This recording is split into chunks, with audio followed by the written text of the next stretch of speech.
ஒருமுறை கருடன் கிருஷ்ணரிடம், இந்த உலகத்தில் என்னை விட வேகமாக பறக்கக்கூடிய உயிரினம் ஏதேனும் உண்டா என்று மிகுந்த கர்வத்துடன் கேட்டார்.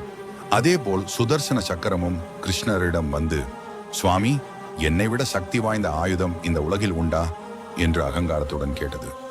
இவர்களின் ஆணவத்தை அடக்க நினைத்த கிருஷ்ணர் ஒரு திட்டம் தீட்டினார்.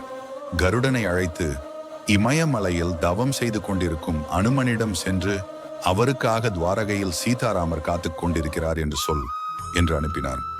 பிறகு சுதர்சன சக்கரத்திடம், அரண்மனைக்குள் யாரையும் அனுமதிக்காதே என்று கட்டளையிட்டார்.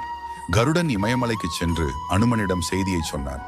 ஆனால் செய்தி கேட்ட மாத்திரத்திலேயே அனுமான் கருடனை விட பல மடங்கு வேகத்தில் பறந்து துவாரகைக்கு தன்னால் ஈடு கொடுக்க முடியாத வேகத்தில் அனுமன் செல்வதைக் கண்டு கருடனின் கர்வம் அழிந்தது.